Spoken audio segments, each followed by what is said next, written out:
නමස්කාර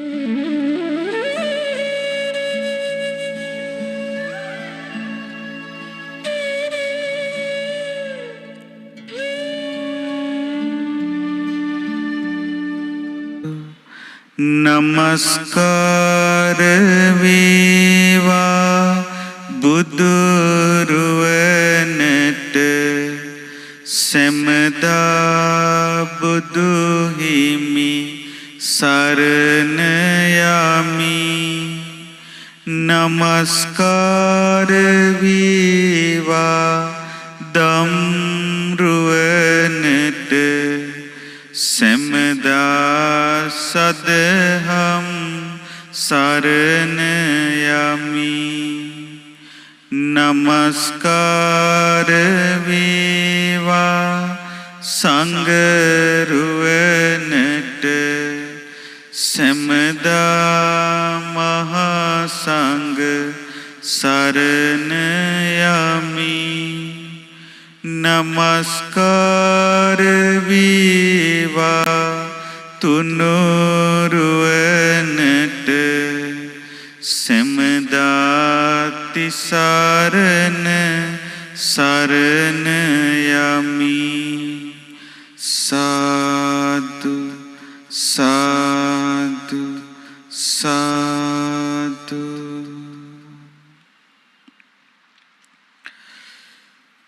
ගරුතර මහා සංඝරත්නයන් අවසරයි ශ්‍රද්ධාවන්ත පින්වතුනි, අද විශේෂයෙන්ම මේ උතුම් ධර්ම දේශනාව පැවැත්වෙන්නේ මීට සති දෙකකට පමණ පෙර අප අතරින් වෙන් වූ අපගේ පින්වත් බුද්ධික සංජීව සෙනවිරත්න මිතුරාට පරලෝ වශයෙන් පින් අනුමෝදන් කිරීම පිණිසයි. ඉතින් විශේෂයෙන්ම මේ මොහොතට එතුමාගේ ආදරණීය බිරිඳ වන සංජීවනී සෙනරත් මහත්මියත්, ඒ වගේම දහම් දීගායු සෙනවිරත්න පුතණුවන්, ඒ වගේම සංජීව මිතුරාගේ ආදරණීය දෙමාපියන් සහෝදරයන් ඇතුළු පවුලේ සියලු දෙනාත්, ඒ වගේම සංජීව මිතුරාගේ ඒ පාසල් මිතුරන් ඇතුළු එතුමා සමීපේ නැසුරු කළ පිරිස මේ අවස්ථාවට අද සහභාගී වෙන්නේ.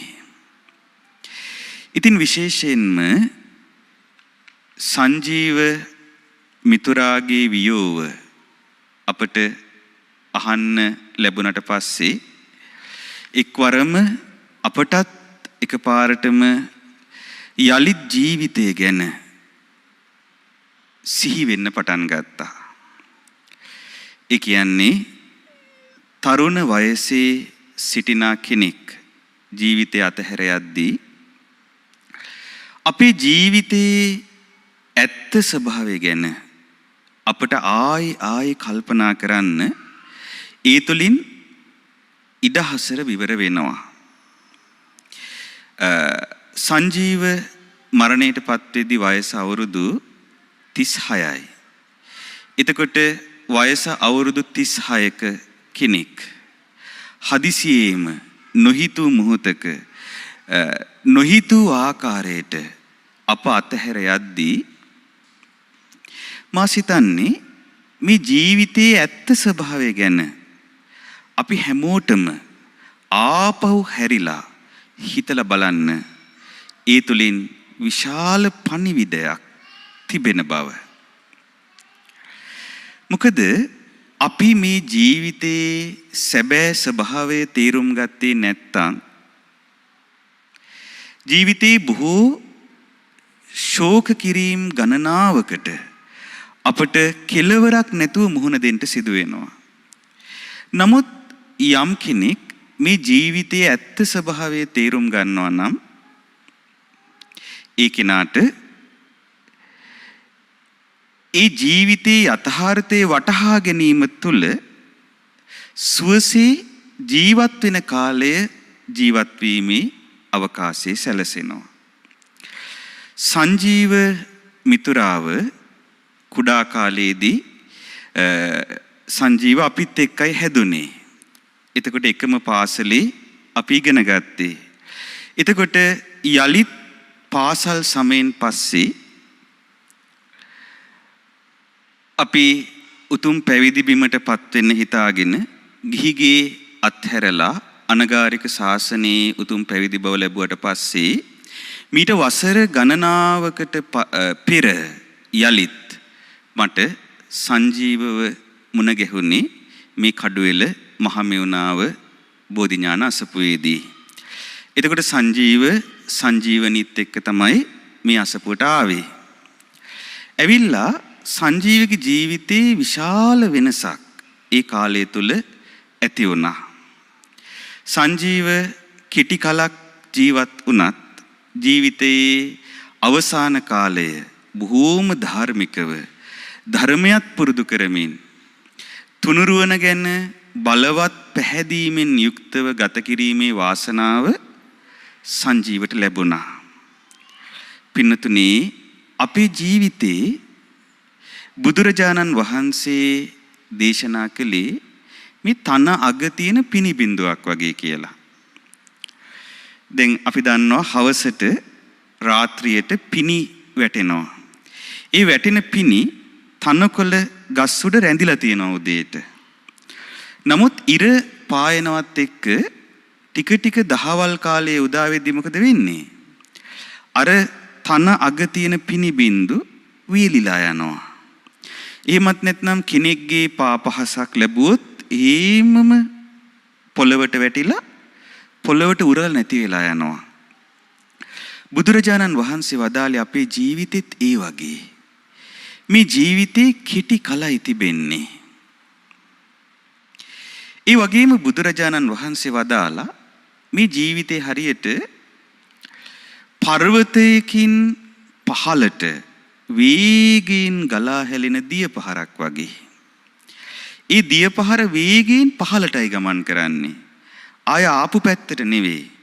අන්න ඒ වගේ අපේ ජීවිතේ දවසින් දවස අපි කවුරුත් මරණය කරා ගමන් කරන්නේ. තවත් අවස්ථාවක බුදුරජාණන් වහන්සේ වදාලා ලස්සන උපමාවක්. ඒ තමයි මරන්න අරගෙන යන හරකෙක්ව, එළදෙනක්ව, ගවදෙනක්ව ඇදගෙන යද්දී වදක ස්ථානයේ කරා ඒ ගවදෙන තබන පියවරක් පාසා ලං වෙන්නේ කුමකටද? ඇය Taman තබන පියවරක් පාසා ලං වෙන්නේ මරණයට. මේ අපේ ජීවිතේ ඇත්ත ස්වභාවය තමයි ඉපදුණු සියලු දෙනාටම මරණය උරුම වූ ස්වභාවයෙන් යුක්ත බව. දැන් අපි දන්නවා මීට කලින් මේ ලෝකේ හිටියා මහා රජවරු, මහා සිටුවරු, මහා විද්‍යාඥයෝ, මහා දාර්ශනිකයෝ. ඒ සියලු දෙනාගේම ජීවිතත් කුමකින්ද කෙලවර වුනේ? මරණයෙන්. දැන් අපට ඕන් ගැන තිබෙන්නේ මතකයක් පමණයි. දැන් සංජීවගේ තාත්තා මේ දහත් වට්ටිය පූජා කරන වෙලාවේ, පිළිගන්නන වෙලාවේ මම දැක්ක හැඬු කඳුලෙන් සිටින්නේ.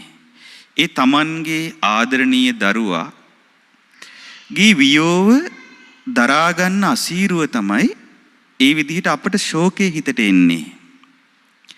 ඉබඳු අවස්ථාවල බුදුරජාණන් වහන්සේ වදාලා අපි කල්පනා කරන්න ඕනේ කොහොමද මේ මරණය කියන එක මට විතරක් තනිවම මුහුණ දෙන්න තියෙන එකක් නෙවෙයි.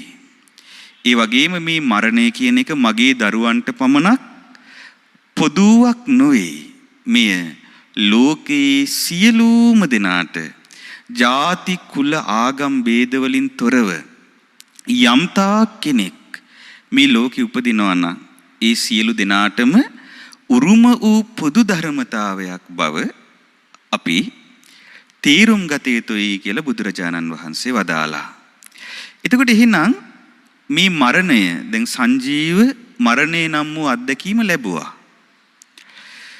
එතකොට ඒක සංජීව විතරක් ලබන අත්දැකීමක් නෙවෙයි. ඒක අපි හොඳට තීරුම් ගන්න ඕනේ.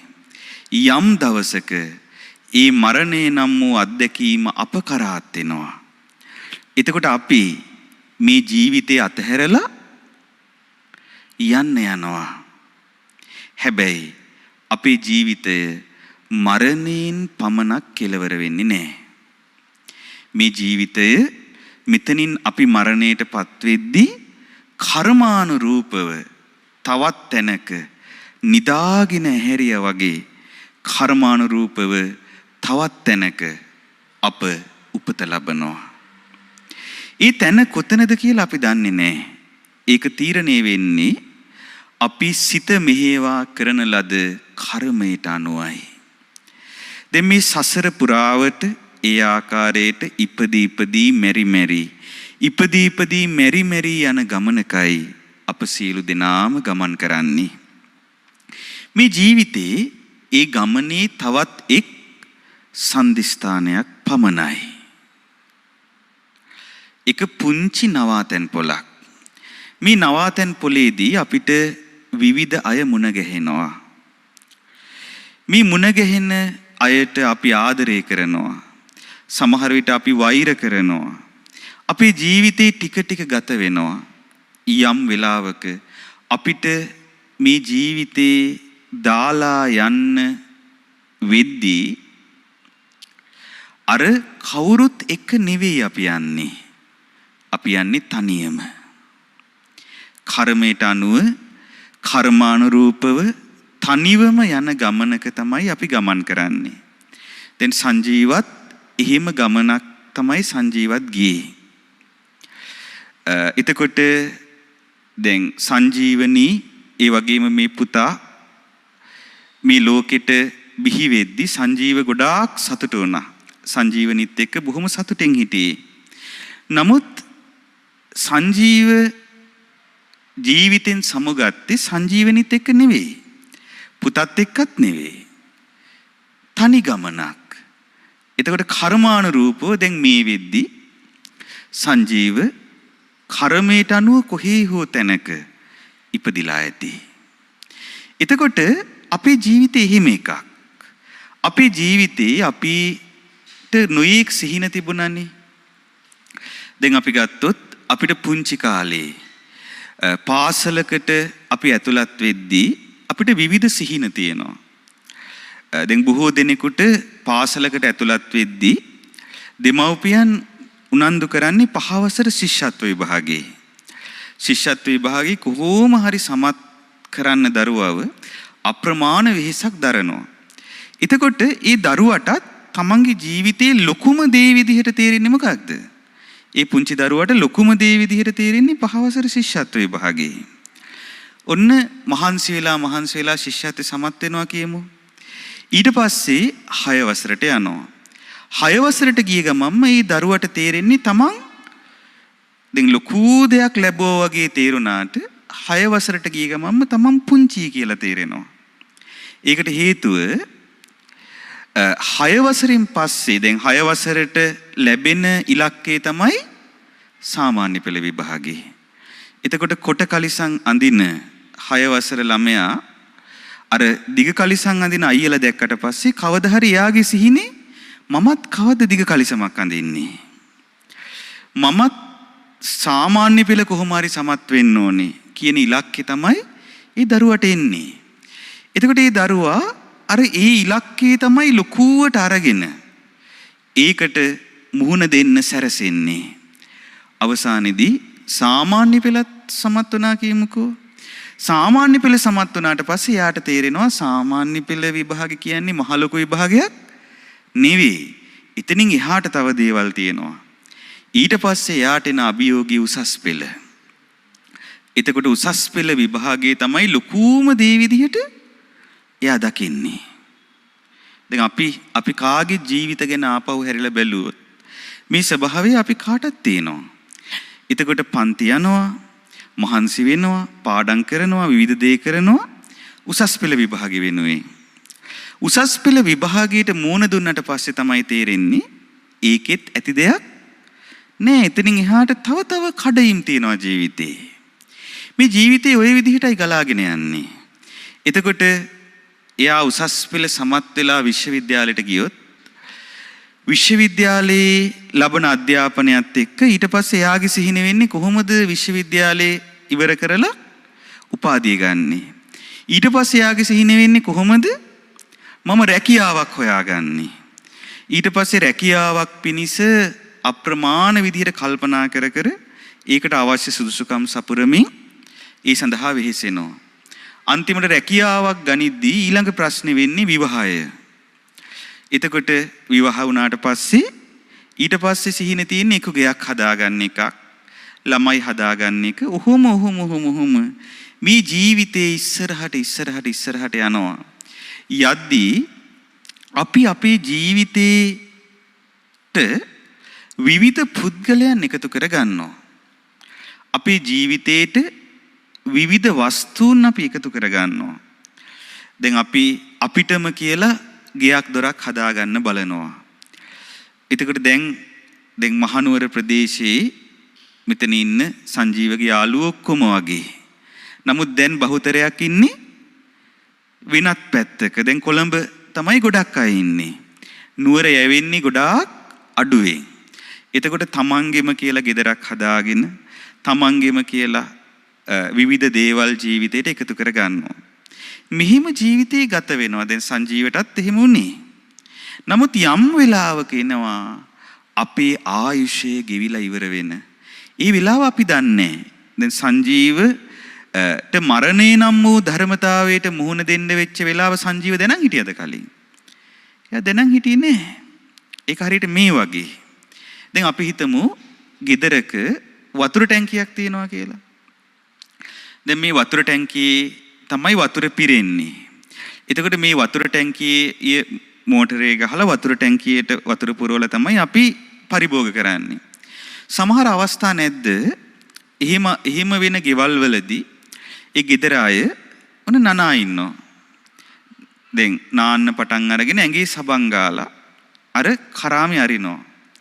ඇරියට පොඩි වෙලාවකින් වතුර ටැංකියේ වතුර ඉවර වෙනවා. ඒතර ආයෙත් ඒ ටැංකියට වතුර ගහන්න ඕනේ වතුර ගන්න නම්. එතකොට ඒ කෙනා හිතපු වෙලාවකද අර ටැංකියේ වතුර ඉවර වුනේ? නෑනේ. ආන් ඒ වගේ තමයි අපි කාගේ ජීවිතයේ ආයුෂ. අපිට කොයි වෙලාවේ කොයි මොහොතේ මේ ජීවිතේ අවසන් කරන්න වෙයිද කියලා අපි දන්නේ නැහැ. මං හිතන්නේ මෙතන ඉන්න අපේ මිතුරන්ට මතක ඇති. මං හිතන්නේ එතකොට අපි 8 වසර විතර හිටියේ එක යාළුවෙක් කෝච්චියට මට මතක හැටියට කෝච්චියට අහුවෙලා මරණයටපත් වුණා. ඒතර ඒ කාලේ ඒ ගැන අපි ගොඩක් කතා වුණානේ. නමුත් කාලයත් එක්ක මොකද වුනේ? ඒක අපෙන් ටික අමතක වෙලා ගියා. ඒ වගේම තමයි අපිත් ජීවත් වෙලා අපි යම් දවසක මරණයටපත් වුණාට පස්සේ අපි ගැනත් ටික මතකයේ ඉන්න අයට අමතක වෙලා යනවා. අපි තනියම යන්නේ එතනින් එහාට. ඒක හරියට මේ වගේ දෙයක්. ඒ කියන්නේ අපි හිතමු ඔන්න අපි ලොකු ගාණක් හදනවා කියලා. දැන් ඔය අනුකලනේ අවකලනේ වගේ ගණන් දිගට හදනවනේ. එහෙම හදන ගාණක් හදලා අන්තිමට ගන්න උත්තරේ බිඳුවෙන් වැඩි කරන්න තිබ්බොත් මොකද වෙන්නේ උත්තරේට? අර අමාරුවෙන් හදන ගානේ උත්තරේ බිඳුවයි. එතකොට අන්න ඒ වගේ තමයි අපි අපේ ජීවිතය හරියට ගණිත ගැටලුවක් වගේ නම් අපි ඒක විසඳ යනවා. යද්දී අන්තිමට අපිට ඒක බිඳුවෙන් වැඩි කරන්න වුණොත් පිළිතුර ශූන්‍යයි. ආන් ඒ වගේ තමයි මේ ජීවිතේ. අපි එකතු කරගන්න භෞතික දේවල් සියල්ල අපිට අතෑරලා යන්න වෙන වෙලාවක් එනවා. අපි කල්පනා කරන්න ඕනේ ඒ මොහොතට අපි සූදානම්ද? දැම්ම කල්පනා කළොත් ජීවිතේට යම් පිළිසරණක් හදාගන්න පුළුවන් වෙයි. බුදුරජාණන් වහන්සේ වදාලා මේ ලෝකේ පුද්ගලයන් 3 දෙනෙක් ඉන්නවා කියලා. කී දෙනෙක්ද? 3 දෙනෙක්. ඒ 3 දෙනාගෙන් එක්කෙනෙක් තමයි එක ඇහැක් විතරක් පේන කෙනා. අනිත් කෙනා තමයි ඇස් දෙකම පේන්නේ නැති කෙනා. අනිත් කෙනා තමයි ඇස් දෙකම පේන කෙනා. එතකොට අපි පෙනීම සම්බන්ධයෙන් එහෙම පුද්ගලය කොටස් 3කට බෙදන්න පුළුවන් අපිට. බුදුරජාණන් වහන්සේ වදාලා මේ ලෝකේ ඉන්න පුද්ගලයන් සීළු දෙනාම ඔය පුද්ගලය 3 දෙනාට උපමා කරලා දක්වන්න පුළුවන් කියලා. ඒ කොහොමද? ඒ තමයි ඔන්න මේ ලෝකේ කෙනෙක් ඉන්නවා. ඒ කෙනා මිලවත් ජීවිතේ විනාශ කරගන්නවා. ඒ කියන්නේ මිලවටත් දෙයක් එකතු කරගන්නේ නැහැ. ඉතින් මිලව සාමාන්‍යයෙන් රැකියාවක් කරගෙන අඹදරුවන් පෝෂණය කරමින් තමන්ගේ දරුවන්ට යුතුයකම් ඉටු කරමින් තමන්ගේ භාර්යාවට හොඳට සලකමින් සතුටින් ජීවත් වෙන්න පුළුවන් විදිහේ පරිසරයක් මිනිස්සෙක් ඇති කරගන්න ඕනේනේ. ඒක නා ඒකත් කරන්නේ නැහැ. ඒ වෙනුවට ඔය මත්පැන් මත්ද්‍රව්‍ය වලට අහු වෙලා තීරුමක් නැතුව නොයෙක් දේවල් පස්සේ යමින් තමන් ඇසුරු කරගෙන තමන් වෙනුවෙන් ජීවත් වෙන තමන්ගේ බිරිඳටත් දරුවන්ටත් දුක් දෙමින් ඒක නා මෙලව ජීවිතෙත් දුකසේ වාසය කරනවා. ඊට පස්සේ පරලොව පිනිස දෙයක් කරගන්නෙත් නැහැ. එතකොට ඒ කෙනාගේ මෙලව ජීවිතෙත් අසාර්ථකයි, පරලොව ජීවිතෙත් අසාර්ථකයි. බුදුරජාණන් වහන්සේ වදාලා ඒ කෙනා හරියට ඇස් දෙකම පේන්නේ නැති කෙනා වගේ. ඊට පස්සේ බුදුරජාණන් වහන්සේ වදාලා තව කෙනෙක් ඉන්නවා එක ඇහැක් විතරක් පේන කෙනෙක්. ඒ කොයි වගේද? ඒ තමයි ඔන්න මේ ජීවිතේ තමන්ගේ සාමාන්‍ය භෞතික දියුණුව ගැන කල්පනා කරනවා. තමන්ගේ මුළු කාලෙම ගත කරන්නේ මුදල් උපයන්න. තමන්ගේ අඹදරුවෝ ගැනත් හොයලා බලනවා. ඉඩකඩම් වතු පිටි එකතු කරගන්නවා. හැබැයි පරලොවක් ගැන මෙතනින් එහාට ජීවිතයක් ගැන කල්පනා කරන්නේ නැහැ. අන්න ඒ කෙනා එක ඇහැක් විතරක් පේන කෙනා. ඒ කෙනාට මේ ජීවිතේ විතරක් සාර්ථකත්වයක් තියෙනවා. නමුත් පරලොව සාර්ථකත්වයක් නැහැ. හරියට තෝදෙය්‍ය සිටුතුමා වගේ. තෝදෙය්‍ය සිටුතුමා ගැන අහලා තියෙනවද? තෝදෙය්‍ය කියලා සිටුවරයෙක් හිටියා. මේ සිටුවරයා තමයි ඒ නගරයේ හිටපු ධනය වැඩිපුරම තිබ්බ සිටුවරයා. මහා සිටු මාලිගාවක් තිබ්බා. යාන වාහන තිබුණා. හරි හොඳ පින්වන්ත ළමයෙක් ඉපදුනා. එයාගේ නම සුභ. සුභ කියන තරුණයා. ඉතින් මේ සුභ තාත්තටත් ආදරෙන් හිටියේ. නමුත් තාත්තා හරි අකාලේ මරණයටපත් වුණා. අකාලේ පියා මරණයටපත් වුණාට පස්සේ ඊළඟ සිටුවරයා වුණේ අර සුභ කියන පුතා. ඉතින් යා තමයි තෝදෙය්‍ය සිටුතුමාගෙන් පස්සේ සිටු තනතුර ලැබුවේ. ධනෙ ඔක්කොම අයිති උනේ එයාට. ඉතින් නගරේ මිනිස්සුත් කතා වුණා අනේ තෝදෙය්‍ය සිටුතුමා වැඩි වයසක් නැහැ. අකාලෙම මැරුණානේ කියලා කතා වුණා. ඉතින් ඔහොම කාලයක් යද්දී, ඔහොම ටික දවසක් යද්දී බුදුරජාණන් වහන්සේ දවසක් පිණ්ඩපාතේ වැඩම කරලා ඔය තෝදෙය්‍ය සිටුතුමාගේ සිටුමාලිගාව ඉස්සරහින් ඉද්දී එක බලු කුක්කෙක් නැට්ට වනවන බුදුරජාණන් වහන්සේගේ පස්සෙන් ආවා. ඒ වෙලාවේ බුදුරජාණන් වහන්සේ පොඩ්ඩක් නැවතිලා ආදරෙන් කතා කළා. ඒ බලු පැටියට කොහොමද කතා කළේ? තෝදෙය්‍ය කියලා කතා කළා. එතකොට දැන් ඕක ඇහුණා අර සිටුමාලිගාවේ ඉදිරිපස්සේ දොරටුවේ හිටපු දොරටු පාලකයාට. මේ කෙනාට හරියට ඒකට හිත රිදුනා. ඇයි? තමන්ගේ ස්වාමියා කලින් තමන්ගේ ස්වාමියා වෙච්ච තෝදෙය්‍ය සිටුතුමාගේ නමින් බුදුරජාණන් වහන්සේ බල්ලෙකුට කතා කළා නොවේ. අපේ සිටුතුමාට මේක අගෞරවයක් නොවේ කියලා ගිහිල්ලා සිටු කුමාරයාට දැන් සුබ කියන සිටුතුමාට ගිහිල්ලා කිව්වා සිටුතුමනි හරි වැඩක් උනේ. බුදුරජාණන් වහන්සේ හරි වැඩක් නොවැක්කොලේ අපේ සිටු ඔබ වහන්සේගේ පිය සිටුතුමාගේ නමින් අර අපිට කරදරකාර බලු කුක්කට කතා කළානේ. ඔය බලු කුක්කා හැම තිස්සෙම මේ සිටුමාලිගාව අස්සට රින්ගන්න එනවා අපි ගහලා එළියට දාන්නේ. ඒ බලු කුක්කට තෝදෙయ్య කියලා කතා කළානේ කියලා අර අලුත් සිටුතුමාට කිව්වා පුතාට. ඉතින් මේ සිටු කුමාරයාගේ හිත හරියට රිදුණා. අපේ පියාට ඇයි බුදුරජාණන් වහන්සේ වගේ කෙනෙක් එහෙම කතා කළේ? ඒ පියාගේ නම කියලා බල්ලෙකුට කතා කළේ කියලා. ඊට පස්සේ හවස් වරුවේ බුදුරජාණන් වහන්සේ ඉන්න ආරාමෙට මේ සිටු කුමාරයා ගියා. ගිහිල්ලා වන්දනා කරලා කියනවා ස්වාමීනි ඔබ වහන්සේ අපේ පියාගේ නමින් බල්ලෙකුට කතා කළා කියලා මට දැනගන්න ලැබුණා. ඇයි ස්වාමීනි එහෙම කළේ කියලා ඇහුවා. ඒ වෙලාවේ පින්වත්නි බුදුරජාණන් වහන්සේ උත්තර දුන්නේ නැහැ. නිශ්ශබ්දව හිටියා. දෙවෙනි වතාවටත් ඇහුවා. උත්තර දුන්නේ නැහැ. නිශ්ශබ්දව හිටියා. තුන්වෙනි වතාවටත් ඇහුවා. තුන්වෙනි වතාවට ඇහුවට පස්සේ බුදුරජාණන් වහන්සේ දේශනා කළා පින්වත් සුබ ඔබ අහපු නිසා මම කියන්නම්.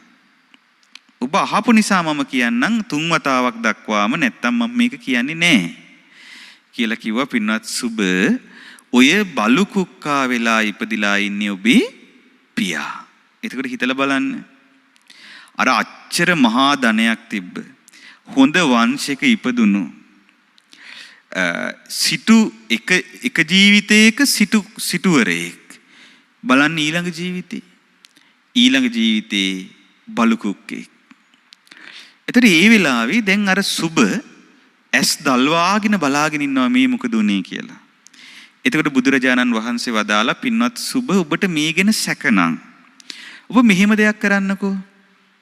ඔබ සිටු මාලිගාවට ගිහිල්ලා ওই බලු කුක්කව දැන් එළියේ ඉන්නවනේ බලු කුක්කා සිටු මාලිගාවට ඇතුළු වෙන්න බලාගෙන අරගෙන ආදරෙන් බලු කුක්කව වඩා ගන්න. වඩාගෙන ගේ ඇතුළට ගිහිල්ලා සිටුතුමා නාන තැන තියලා මේ බලු කුක්කව හොඳට නාවන්න. නාවලා සිටුතුමා ජීවත් වෙලා ඉන්න කාලේ ගාන්න කැමති සුවඳ වර්ග තියෙනවනේ. ওই සුවඳ වර්ගත් ඇඟේ ගාන්න. ගාලා සිටුතුමා ඉඳ ගන්න කැමතිම ආසනයේ මේ බලු කුක්කව තියලා හොඳට ගිතෙල් වැඩිපුර දාලා කිරිබතක් හදන්න.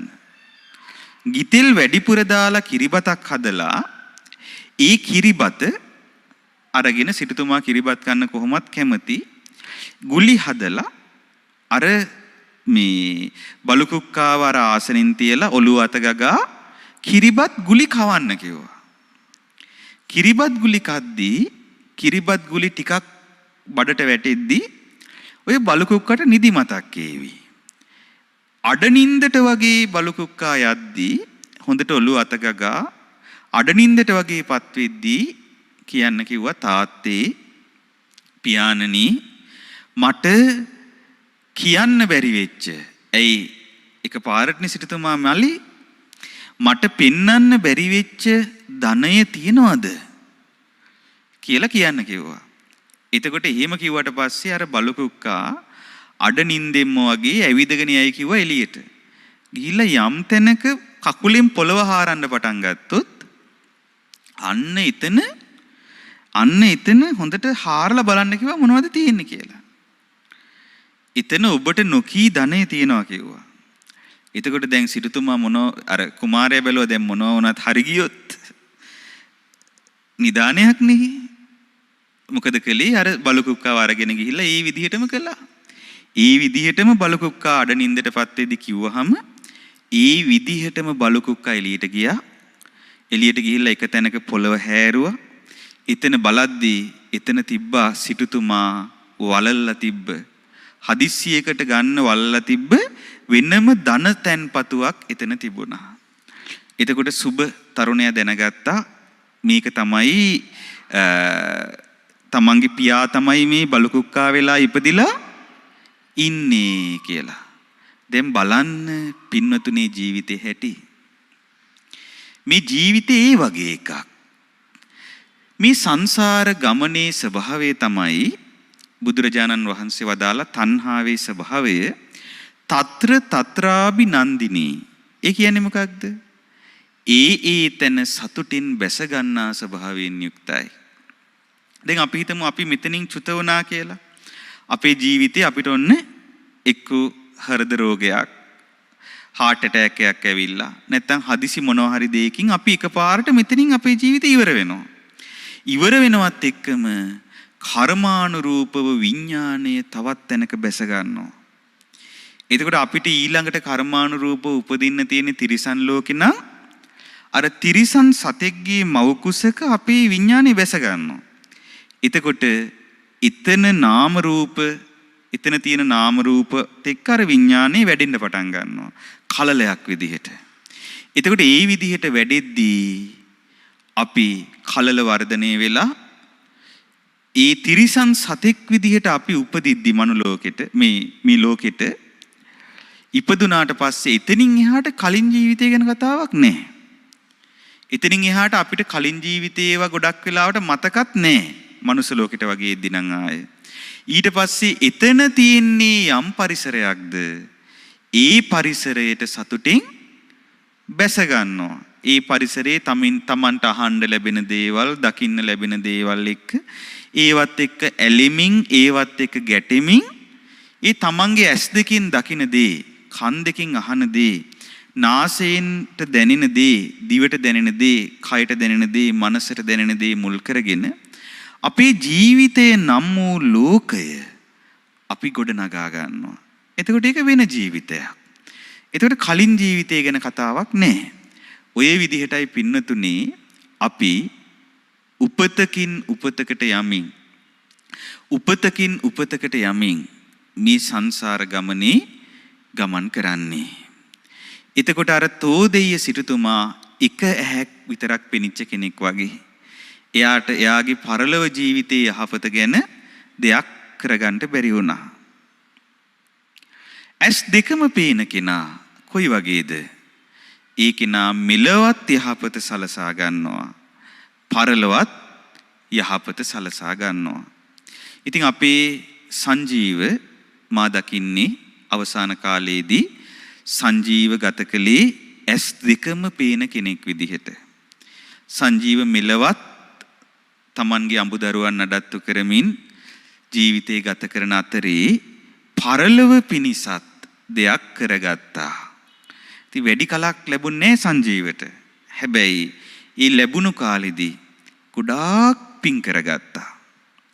දැන් අවසානයේදී මේ සංජීවනී මේ මෙතන අසපුව ඉස්සරහම ගෙදරක් කුලියට අරගෙන ඇවිල්ලා නැවතිලා හැමදාම සංඝයාට උපස්ථාන කරනවා. දැන් විවිධ දේවල් හදලා ස්වාමීන් වහන්සේලාට දානට පූජා කරනවා. හැමදාම උදේ වැඩට යන්න කලින් ඇවිල්ලා මං හිතන්නේ සෑය වැඳලා යන්නේ. ඒ වගේම යෝන් සභාවට සම්බන්ධ වෙලා ධර්ම ඉගෙන ගත්තා. ධර්ම ඉගෙන ගනිමින් පොය දවසේ උපෝසත සිල් රැක්කා. ඉතින් මේ විදිහට සංජීවට පසුගිය ගෙවුණු කාලේ අවුරුදු ගණනාවක්ම ජීවිතේට අනුස්මරණීය පිං ගොන්නක් රැස් කරගන්න අවස්ථාව ලැබුණා. ඉතින් ඒක සංජීව ලැබපු වාසනාවක්. මං හිතන්නේ මේ වාසනාව සංජීවට ලැබුණේ සංජීවනී නිසායි. සංජීවනී ගොඩාක් ධර්මයට කැමැත්තෙන් හිටපු කෙනෙක් නිසා සංජීවට ඒ වාසනාව ලැබුණා.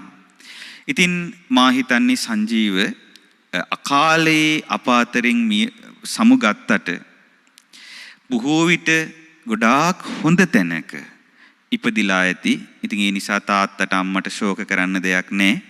මරණය කියන්නේ පොදු දෙයක්නේ. ඒක අද මැරුණත්, හෙට මැරුණත්, තව අවුරුදු 10කින් මැරුණත්, අවුරුදු 30කින් මැරුණත් අපිට මැරෙන්න වෙනවා. එතකොට වැදගත් වෙන්නේ මැරුණට පස්සේ ඒක නා ඊළඟට යන්නේ කොහෙටද කියන එක. එතකොට සංජීව තමන්ගේ ඊළඟ ජීවිතයේ යහපත පිණිස අවශ්‍ය දේ මේ ජීවිතයේ අවසන් අවුරුදු ගණනාව ඇතුළත කරගත්තා කියලයි සංජීවගේ ජීවිතය ගැන දැක්ක අපිට හිතුනේ. ඉතින් අඩු වයසින් මරණයට පත්වෙන්න හේතුව මං හිතන්නේ අපි හැමෝම දැනගත්තොත් හොඳයි. මොකද අපි හැමෝම මේ සසරේ යන්නේ අපි දන්නේ අපේ ජීවිතේ කොච්චර තව ආයුෂ තියෙනවද කියලා. අඩු වයසින් සංජීව පවා මරණයටපත් වෙන්න හේතුව සංජීවම සසරේ හිතලා කරපු දෙයක්. ඒ කියන්නේ අපි සංසාරේ අපි රැස් කරලා තියෙන කර්ම වලට අනුව තමයි අපේ ජීවිතේ තීරණය වෙන්නේ. අපේ ආයුෂය තීරණය වෙන්නේ. බොහෝ විට විවාහය තීරණය වෙන්නේ කර්මානුරූපවයි. එතකොට ආයුෂය කියන්නේ කර්මයේ මුල් කරගෙන තීරණය වෙන ප්‍රධාන දේවල් වලින් එකක්. අර තෝදෙය සිටුතුමාගේ පුතා සුබ දවසක් බුදුරජාණන් වහන්සේ ළඟට ගිහිල්ලා ওই ප්‍රශ්නේ ඇහුවා. ඔහු ඇහුවා ස්වාමීනි භාග්‍යතුන් වහන්සේ සමහර අය අඩු වයසෙන් මැරෙනවා. සමහර අය බොහෝ කල් ජීවත් වෙනවා. මේකට හේතුව මොකක්ද කියලා ඇහුවා. එතකොට බුදුරජාණන් වහන්සේ ලස්සන උත්තරයක් දුන්නා. බුදුරජාණන් වහන්සේ වදාළා පින්වත් තරුණය කර්මය මගින් තමයි සත්වයාව බෙදන්නේ. හීන බව පිණිසත් ප්‍රණීත බව පිණිසත්. මේ සත්වයා කර්මයම දායාද කරගෙන ඉන්නේ. කර්මයම උප්පත්ති ස්ථානය කරගෙන ඉන්නේ. කර්මයම දෑවැද්ද කරගෙන ඉන්නේ. කර්මයම ඥාතියා කරගෙන ඉන්නේ. ඒ නිසා කම්මං සත්තේ විභජති යදිදං හීනප්පනීතාති. කර්මය මගින් තමයි සත්වයාව හීන බව පිණිසත් ප්‍රණීත බව පිණිසත් බෙදන්නේ කියලා බුදුරජාණන් වහන්සේ උත්තර දුන්නා. ඒ වෙලාවේ අර සුබ අහනවා ස්වාමීනි මට ඒ කියපු කරුණ විස්තර ඇතුව කියා දෙන්න පුළුවන්ද? එතකොට බුදුරජාණන් වහන්සේ වදාලා පින්වත් සුබ ඔන්න කෙනෙක් ඉන්නවා. ඒ කෙනා ස්ත්‍රියක් වේවා පුරුෂයෙක් වේවා සතුන් මැරීමෙන් යෙදිලා වාසය කරනවා. ඒ කෙනා නිතර මොකද කරන්නේ? සත්තු මරනවා. එතකොට සත්තු මරනවා කියන්නේ මොකක්ද? ඒ සතෙකුට ජීවත් වෙන්න තියෙන කාලය අපි සිත මෙහෙවා කරන ලද ක්‍රියාවක් මුල් කරගෙන අඩු කරනවා. එතකොට අපි සිත මෙහෙවා කරන ලද තවත් කෙනෙක්ගේ ආයුෂය අඩු කිරීමට කළ කර්මයේ විපාකයේ විදිහට බුදුරජාණන් වහන්සේ වදාලා ඒ කෙනා මරණින් මත්තේ යලිත් මිනිස් ලෝකෙට හරි වෙනත් ජීවිතයක උපත ලබනවා නම් එතකොට අඩු වයසින් මරණයටපත් වෙනවා කියලා. ඒ වගේම බුදුරජාණන් වහන්සේ වදාලා යම් කෙනෙක් සතුන් මැරීමෙන් වෙන් වෙලා වාසය කරනවා නම් ඒ කෙනා සතුන්ට දීර්ඝායුෂ ලැබීම පිණිස වන ප්‍රතිපදාවේ දෙනවා නම් අන්න ඒ කෙනා සත්තුන්ගේ ජීවිත ආරක්ෂා කරලා අබේදාන පින්කම් කරලා ඒ කෙනා තවත් සතෙකුට දීර්ඝායුෂ වීම පිණිස පිනක් රැස් කරලා දෙද්දී රැස් කරද්දී එතකොට ඒ කෙනා සසරේ මිනිස් ලොව උපදිද්දී දීර්ඝායුෂ ලබනවා කියලා බුදුරජාණන් වහන්සේ වදාලා. ඒ වගේම සුබ ඇහුවා ස්වාමීනි සමහර අයට ගොඩාක් අසනීප තියෙනවා. ජීවිතේ පොඩි කාලේ ඉඳලම ලෙඩ තියෙනවා. එතකොට නමුත් සමහර අයට එහෙම ඉහෙන් බහින රෝගයක් නෑ හරි නිරෝගී. මේකට හේතුව මොකක්ද කියලා ඇහුවා. දැන් මට මතකයි සංජීවට පොඩි කාලේ ඉඳලම ඔය පපුවේ මහන්සි ගතිය තිබුණා. එතකොට ඔය හුස්ම ගන්න අමාරු ගතිය සංජීවට ඒ කාලේ ඉඳලම තිබුණා. ඒ කාලේ ඉඳලා සෙම හැදුනහම ගොඩක් එයාට අමාරු වෙනවා. එතකොට ඒ ස්වභාවයෙන්මනේ සංජීව මරණයටපත් උනේ. එතකොට අර මේ ලෙඩ වැඩි වෙන්න හේතුව මොකක්ද? ගොඩාක් ලෙඩ සහිතව අපි උපදින්න හේතුව මොකක්ද?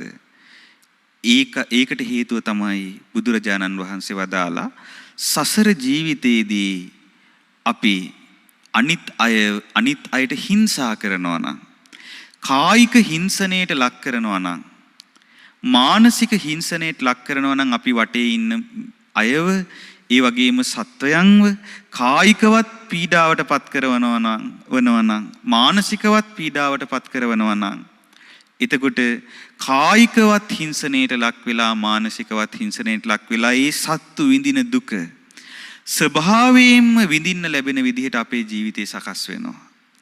එතකොට යලිත් මනුස්ස ජීවිතයකට උපතක් කරා යද්දී ස්වභාවයෙන්ම රෝග පීඩා සහිතව තමයි අපි උපදින්නේ. එතකොට ගොඩාක් නිරෝගීව උපදින්නේ එහෙම සත්තුන්ට හිංසා නොකළා නම්. ඒතර බලන්න මේ කර්මය මගින් මේ ජීවිතේ හදන හැටි. එතකොට සුබ අහනවා ස්වාමීනි කෙනෙක් ලස්සනයි. කෙනෙක් කැතයි. මේකට හේතුව මොකක්ද? කෙනෙක් ලස්සන ශරීරයක් ලබන්නත් ප්‍රියමනාප ශරීරයක් ලබන්නත් කෙනෙක් ගොඩක් විරූපී ශරීරයක් ලබන්නත් හේතුව මොකද්ද කියලා ඇහුවා. ඒකට හේතුව විදිහට බුදුරජාණන් වහන්සේ වදාළේ පින්වත් සුබ කෙනෙක් ඉන්නවා බොහෝම මෛත්‍රී සහගතව වාසය කරන මෛත්‍රියෙන්ම ඉන්න. මෛත්‍රිය කියන්නේ ලස්සන දෙයක්. දැන් අපේ හිතේ තරහ ඇති නොකරගන්න ස්වභාවය මෛත්‍රිය කියන්නේ බොහෝම ලස්සන දෙයක්. මේ මෛත්‍රිය නම් වූ ලස්සන ගුණය වෛර නොකිරීම තරහ නොගැනීම මෛත්‍රිය කියන ලස්සන දේ අපි අපේ හිත ඇතුලේ වඩා ගන්නවා නම් මෛත්‍රියෙන් යුක්තවම අනිත් අයට ක්‍රෝධ කරන්නේ නැතිව වෛර කරන්නේ නැතුව වාසය කරනවා නම් බුදුරජාණන් වහන්සේ වදාලා ඒ කිනාගේ හිත ඇතුලේ හැදෙන ඒ ලස්සන දෙය ලස්සන වෙලා උපදීම පිණිස හේතු වෙනවා. ඊළඟ ජීවිතේ ලස්සන වෙලා උපදින්නේ ඒ වගේ මෛත්‍රිය වගේ ලස්සන සිතක් උපදගෙන හිටපු අය. ඒ වගේම නිතර කෙනෙකුට කේන්ති යනවා නම් නිතර කිපුණු සිතින් නම් වාසය කරන්නේ නිතර තරහ අරගෙන නම් ඉන්නේ. එතකොට ඒ තරහ සිතින් වාසය කළ ඒ කෙනා හිත ඇතුලේ තරහ නැමැති කැත දේ තියාගෙන ඉඳලා ඒ ඔස්සේ සකස් වෙච්ච කර්මයට අනුව බොහෝම ඊළඟ ජීවිතවල උපදිද්දී අර ලස්සන නැතුව උපදිනවා කියලා බුදුරජාණන් වහන්සේ වදාලා. ඒතර බලන්න පින්නතුනි මේ අපේ ජීවිතේ අපි දෙයක් ලබලා තියෙනවා නම් ඒ දේ ලබන්නේ අපිම හිත මෙහෙවා කරන දේ මතයි. ඉතින් ඒ නිසා විශේෂයෙන්ම අපි කල්පනා කරන්න ඕනේ මෙතන අපි තේරුම් ගන්න ඕනේ වැදගත්ම දේ තමයි අද මේ වෙලාවේ අපි කරන දේ තමයි අපේ අනාගතයේ බවට පත් වෙන්නේ. මේ වෙලාවේ හිත මෙහෙवला අපි කරන කර්මය අපට අපේ අනාගතයේ වෙලා අපි ළඟට එනවා. මේ වෙලාවේ හිත මෙහෙවා කරන දේ අපේ අනාගතයේ බවට පත් වෙලා අපි ළඟට එනවා. කවදා හරි ඒක අපි හොඳට හිතන්න ඕනේ. දැන් ඔබ අහලා තියෙනවද කුජුත්තරා කියලා කෙනෙක් හිටියා. කුජුත්තරා කියලා කියන්නේ මේ බුද්ධ ශාසනයේ වහා වැටහෙන නුවණ ඇති උපාසිකාවන් අතර අගතනතුර ලැබපු කෙනා. හරි පින්වන්ත කෙනෙක් කුජුත්තරා. එයාගේ ඇත්ත නම කුජුත්තරා නෙවෙයි. එයාගේ ඇත්ත නම උත්තරා. නමුත් එයාට කුජුත්තරා කියන නම ලැබුණේ එයා කුදු වෙලයි. එයාගේ කුදුවක් තිබුණා. ඒ කියන්නේ පොඩි කුදු ගතියක් තිබුණා උපතින්ම. ඒ නිසා කුදු උත්තරා තමයි කුජුත්තරා වුනේ. ඉතින් මේ කුජුත්තරා කියලා කියන්නේ සාමාවතී කියන බිසවගේ සේවිකාවක් විදිහට පරිවාර ස්ත්‍රියක් විදිහට තමයි මේ කුජුත්තරා හිටියේ. එතකොට දැන් මේ සාමාවතී කියන බිසවත් ඔය උත්තරාත් මීට බොහෝ කාලයකට කලින් එකම රජතුමාගේ බිසවරු වෙලා ඉපදිලා හිටියා. ඒතර බලන්න දැන් ඒ දෙන්නම පින් කළා. නමුත් අපේ බුදුරජාණන් වහන්සේගේ කාලයේදී ඒ දෙන්නම ධර්මය අවබෝධ කළා. එතනින් සාමාවතී බිසව රජ කුලේනි උපන්නේ.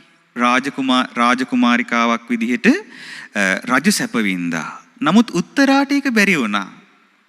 උත්තරා සේවිකාවක් විදිහට ඉපදුනේ. ඒකට හේතුව මොකක්ද? ඒකට හේතුව තමයි එක්තරා ජීවිතයකදී සසර ජීවිතයකදී තමන්ට වඩා ගුණයෙන් වැඩි කෙනෙක්ට කියලා වැඩ කරවගෙන තියෙනවා. ඒ කියන්නේ එක්තරා ජීවිතයකදී සාමණේර ස්වාමීන් වහන්සේ නමකට කියලා තමන්ගේ යම් කටයුත්තක් කරවාගෙන තියෙනවා. ඒ ස්වාමීන් වහන්සේ ගොඩාක් හොඳ සිල්වත් ගුණවත් කෙනෙක්. ඒතර බලන්න ඒ කර්මය ආපු හැටි. දැන් මේ කර්ම විපාකේ නැහැටි හරි පුදුමයි. එයා කුදුනේ කොහොමද? එයා කුදුනි එයා රාජකුමාරියක් වෙලා ඉපදිලා ඉන්න කාලෙක සසරේ එක ජීවිතයක එක්තරා පසේ බුදුරජාණන් වහන්සේ නමක්. පසේ බුදු කෙනෙක් කියන්නේ බුදුවරු පහළ නොවන කාලවලදී පහළ වෙන තමන් වහන්සේගේ නුවණින්ම ධර්මය අවබෝධ කරන නමුත් ධර්මය කියා දෙන්න බැරි උත්තමයන් වහන්සේලා. ඒ පසේ බුදුරජාණන් වහන්සේ නමක් ඒ රාජමාලිගාවට පිණ්ඩපාතේ වැඩියා. පසේ බුදුරජාණන් වහන්සේ නමක් කියන්නේ මහා ගුණවත් උතුමෙක්නේ. එතකොට ඒ පසේ බුදුරජාණන් වහන්සේ පිණ්ඩපාතේ වඩිද්දී ඒ පසේ බුදුරජාණන් වහන්සේට කිසියම් වූ හේතුවක් නිසා උන්වහන්සේගේ මේ පුංචි කුදු ගතියක් තිබුණා. එතකොට ඒක දැකලා අර තරුණ මදයෙන් මත් වෙලා හිටපු අර තරුණ කුමාරි තමන්ගේ පරිවාර ස්ත්‍රීන් එක්ක අර පසේ බුදුරජාණන් වහන්සේ අර කුදු විදිහට වැඩපු, ඒ කියන්නේ පොඩ්ඩක් පාත් වෙලා ඒ වැඩම කරපු ආකාරය අනුකරණය කරමින් ඒ උපහාසයට ලක් කරා. අන්න බලන්න සංසාරය උපදිද්දි කුදු වෙලා උපදින්නේ. මේ සංසාරේ මේ කර්ම විපාක අපේ ජීවිතයට බද්ධ වෙන හැටි හරි පුදුමයි. ඉතින් ඒ නිසා විශේෂයෙන්ම දැන් මෙතන අපි පුංචි කාලේ අපිත් එකට හැදුණු එකට පාසල් සමයේ අපි ගත කරපු යාළුවෝ ගොඩාක් අද ඇවිල්ලා ඉන්නවා. ඉතින් අපි විශේෂයෙන්ම මගේ මිතුරන්ට මම මේ විස්තරේ කිව්වේ ජීවිතය ගැන ආයෙත් කල්පනා කරන්න. මොකද අපේ ජීවිතේ දැන් භාගයකටත් වඩා ගෙවිලා ඉවරයි. තව අපිට පොඩි කලයි තියෙන්නේ. තව අපිට කොච්චර කලක් අපේ ජීවිතේ තියෙයිද අපි දන්නේ නැහැ. ඉතින් මේ ලැබුණු පුංචි කාලෙදී අපි S2ම පේන කෙනෙක් වෙන්න ඕනේ. ඒ කියන්නේ මෙලවත් යහපත සදාගත්ත පරලොවත් ආරක්ෂා කරගත්ත කෙනෙක් වුණොත් අපි බොහෝම වාසනාවන්තය වෙනවා. නමුත් අපි මෙලව ගැනම කල්පනා කර ඉඳලා අපි ඊට පස්සේ ජීවිතේ නැති කරගත්තොත්, ඒ කියන්නේ ජීවිතේ පරලොවට දෙයක් අපි කරගත්තේ නැත්තම් එතකොට අපිට හිස් අතින් තමයි මේ ජීවිතය අතහැරලා යන්න වෙන්නේ. එතකොට ආයේ මේ කවුරුත් හම්බෙන්නේ නැති වෙයි. තනිව යන්න තියෙන ගමනක් තියෙන්නේ. ඉතින් ඒක හොඳට මතක තියාගන්න. මේ සංජීවගේ වියෝවීම මා හිතන්නේ අපිට අපේ ජීවිතේ හරියට එලාම් එකක් වැදුනා වගේ එකක්. එතකොට අපිට මතක් කරලා දෙනවා අපේ ජීවිතේ තව පොඩි කලයි තියෙන්නේ. අපට කොයි වෙලාවෙ යන්න වෙයිද දන්නේ නැහැ. එතකොට සමහර විට දන්නේම නැති වෙලාවක අපිට යන්න වෙයි. දැන් සමහර අය ඉන්නවා රැයට නිදා ගන්නවා. උදේට හැරින්නේ නැහැ. රැයට නිදා ගන්න උදේට හැරින්නේ නැහැ. නිින්දෙන්ම ජීවිතය අතහැරලා ගිහිල්ලා. ඒක තමයි මේ ජීවිතේ හැටි. තවත් අය ඉන්නවා. ඒ අය ඔන්න ගමනක් පිටත් වෙනවා. ආයේ හවස ගෙදර එන අදහසින් යන්නේ. නමුත් ආයේ ගෙදර එන්නේ නැහැ. ඒකයි මේ ජීවිතේ හැටි.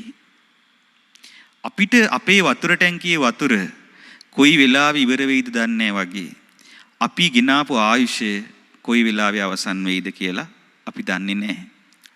ඔය අනුරාධපුර යුගයේ එක ස්වාමීන් වහන්සේ නමක් හිටියා. ඒ ස්වාමීන් වහන්සේට භාවනාවෙන් බලන්න පුළුවන් අනිත් කෙනාගේ ආයුෂය. අනිත් කෙනාට කොච්චර ආයුෂය තියෙනවද කියලා පේනවා. සමාධියට සමවැදිලා බලන්න පුළුවන්. ඉතින් මේ ස්වාමීන් වහන්සේ දවසක් හිතුවා තමන්ගේ පන්සලේම ඉන්න ඒ ආරාමෙම හිටපු පොඩි ස්වාමීන් වහන්සේ ගැන බලන්න ඕනේ කියලා මේ පොඩි ස්වාමීන් වහන්සේට තව කොච්චර ආයුෂයක්ද තියෙන්නේ කියලා. ඉතින් මේ නායක ස්වාමීන් වහන්සේ ඉතින් ගුරු ස්වාමීන් වහන්සේ දැන් සමාධියට සමවැදිලා බැලුවා. බලද්දි දැක්කා හරි වැඩේනේ. මේ පොඩි ස්වාමීන් වහන්සේට තව දවස් 2යි ආයුෂ තියෙන්නේ. යම් කිසි දෙයක් වෙලා මේ පොඩි ස්වාමීන් වහන්සේ දවස් 2කින් මරණයටපත් වෙනවා. ඉතින් මේ ගුරු ස්වාමීන් වහන්සේ හිතුවා මේ පොඩි ස්වාමීන් වහන්සේගේ අම්මයි තාත්තයි හරි ආදරෙයි මේ පොඩි ස්වාමීන් වහන්සේට. යම් විදිහකට අම්මටයි තාත්තටයි දකින්න ලැබෙන්නේ නැතුව මේ පොඩි ස්වාමීන් වහන්සේ අපවත් වුණොත් ඒක ඒ මවුට පියාට දරා ගන්න බැරි වෙයි කියලා පොඩි ස්වාමීන් වහන්සේට කතා කරලා කිව්වා පොඩි නම කාලෙකින් අම්මයි තාත්තයි දැක්කෙත් නෑ නෝයි.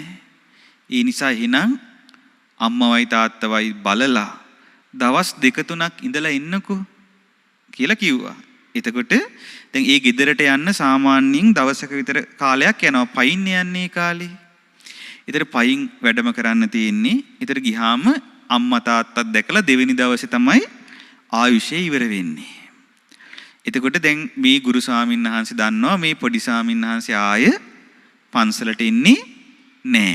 ඉතින් හොඳට තමන් කරපු පිනුත් අනුමෝදන් කරලා යැවුවා. දැන් පොඩි ස්වාමීන් වහන්සේත් හරි සතුටින් ගියා. ගිහිල්ලා දැන් පොඩි ස්වාමීන් වහන්සේත් නෑ අර ගුරු ස්වාමීන් වහන්සේ තමයි දැන් මිදුල අතු ගාන්නේ ඒ ටික කරන්නේ. දවස් 4-5ක් ගියාට පස්සේ එක දවසක උදේ අතු ගාද්දි මෙන්න පොඩි ස්වාමීන් වහන්සේ hina වෙවි එනවා. දැන් මේ ගුරු ස්වාමීන් වහන්සේට හිතා ගන්න බැරි වුණා. මේ පොඩි ස්වාමීන් වහන්සේගේ ආයුෂය දවස් 2යිනේ තිබ්බේ. කොහොමද මෙහෙම වුනේ? මේක වෙන්න බෑනේ. මට මොනවා හරි වැරද්දක්වත් වුණාද කියලා ආයෙත් සමාධියට සමවැදිලා බැලුවා පොඩි ස්වාමීන් වහන්සේගේ ආයුෂ. දැන් බලද්දි පේනවා ආයුෂේ අවුරුදු 80ක් ජීවත් වෙන්න ආයුෂේ තියෙනවා. දැන් ඊට කලින් දවස් කීපයකට බලද්දී ආයුෂ කීයද තිබ්බේ? දවස් 2යි. දැන් බලද්දී අවුරුදු 80ක් ජීවත් වෙන්න ආයුෂ තියෙනවා. දැන් මේ ගුරු ස්වාමීන් වහන්සේට හරි පුදුම හිතුණා. ගුරු ස්වාමීන් වහන්සේ පොඩි ස්වාමීන් වහන්සේට කතා කරලා ඇහුවා පොඩි නම ගෙදර යද්දී මොනවා හරි විශේෂ දෙයක් වුණාද? මොනවා හරි ලොකු පිනක්වත් කළාද? එතකොට අර පොඩි ස්වාමීන් වහන්සේ කියනවා අනේ ගුරු ස්වාමීන් වහන්සේ මට හරි සතුටු හිතෙන පිනක් කරගන්න ලැබුණා. මොකද්ද කියලා ඇහුවා. කිව්වා අනේ ස්වාමීනි මම යද්දී එතකොට ඊයේ එදා කලින් දවසේ වැහැපු වැස්සට වතුර වැටිලා ලොකු වතුර වලක් හැදිලා තිබ්බා පාරේ. ඒ පාරේ උඩින් තිබ්බ ගහක ලොකු දිඹි ගෝට්ටක් තිබිලා මේ දිඹි ගෝට්ට හුළඟට වැටිලා අර වතුරට දිඹියෝ දහස් ගාණක් අර වතුරේ ජීවිතයත් මරණයත් එක්ක පොර බැද බැද හිටියේ. ස්වාමීනි මම ගෙදරට යන්න මට පැය ගාණක් පරක්කු වෙනවා තමයි. නමුත් මම යන ගමන නවත්තලා අර දිඹියෝ එක්කෙනෙක්වත් මැරෙන්නේ නැති විදිහට ඒ දහස් ගාණක් වූ දිඹියන් ඔක්කගේම ජීවිතේ බේරුවා. ස්වාමීනි ඒ පින ඔබ වහන්සේට අනුමෝදන් වේවා කියලා අනුමෝදන් කළා. එතකොට බලන්න පින්නතුනි අපි හිත මෙහෙවා කරන දේ ඒකයි මං කිව්වේ අපි මේ වෙලාවේ කරන දේෙන් තමයි අපේ අනාගතේ තීරණය වෙන්නේ. බුදුරජාණන් වහන්සේ මහා කම්ම විභංග සූත්‍රයේදී පෙන්වලා දෙනවා සමහර පින් තියෙනවා අකුසල් යටපත් කරලා විපාක දෙන. දැන් අර පොඩි ස්වාමීන් වහන්සේගේ යම්කිසි අකුසලයක් නිසානේ ආයුෂය අඩුවෙන් ඉපදුනේ. එතකොට ඒ අඩුවෙච්ච ආයුෂය වැඩි වුණා. වැඩි වුණේ කොහොමද? ඒ පොඩි ස්වාමීන් වහන්සේම හිත මෙහෙවා කරන ලද පිනානුව. එතකොට දැන් අපි දැන් සංජීවගේ ආයුෂේ අඩුයි කියලා අපි දැනගෙන හිටියනම් අපිට ඒ ආයුෂේ වැඩෙන පින් කරන්න යොමු කරවන්න තිබුණා. නමුත් පින්නතුනි අපි කවුරුත් දන්නේ නැහැනේ අපේ ආයුෂ. ඉතින් ඒ නිසා අපි මේ මොහොතේ කටයුතු කළ යුතු වන්නේ ඇස් දෙකම පේන කෙනෙක් විදිහට. පිනනම් අපිට යහපත පිණිස පවතින්නේ අපි ධර්ම අවබෝධයට වෑයම් කරන අතරේ අපේ ජීවිතයට යහපත පිණිස පවතින විදිහට ධර්මයක් ජීවිතයට එකතු කරගෙන ජීවිතේ පිනෙන් පුරවා ගන්නත් අදිෂ්ඨාන කරගන්න ඕනේ. ඉතින් ඒ නිසා විශේෂයෙන්ම මේ අපේ මිතුරන්ගෙන් අපි ඉල්ලා හිටින්නේ ජීවිතය ගැන ආයෙත් කල්පනා කරන්න. අපිට ජීවිතේ වැරදිලා තියෙන්න පුළුවන්. විවිධ විදිහට අපිට වැරදිච්ච අවස්ථා ජීවිතේ තියෙන්න පුළුවන්. නමුත් වැරදීම් නිවැරදි කරගන්නත් අපිට අවස්ථාව තියෙනවා. හරියට මහා තෙද ඇති අඟුලිමාල මහරහත් මුනිඳුන් වගේ. අඟුලිමාල අහිංසකනේ අඟුලිමාල උනේ. එතකොට ජීවිතේ මුල් කාලේ වැරදුනත් පසුව ජීවිතේ යහපත් කරගත්තා. බුදුරජාණන් වහන්සේ වදාළේ හරියට වලාකුලින් මිදුණු පුන් සඳක් වගේ කියලා. ඉතින් ඒ නිසා අපේ ජීවිතේ අපි අතින් විවිධ දේවල් වෙලා තිබුණත් අපිට තාමත් අපි ප්‍රමාද නැහැ. අපේ ජීවිතේ හරි මගට ගන්න.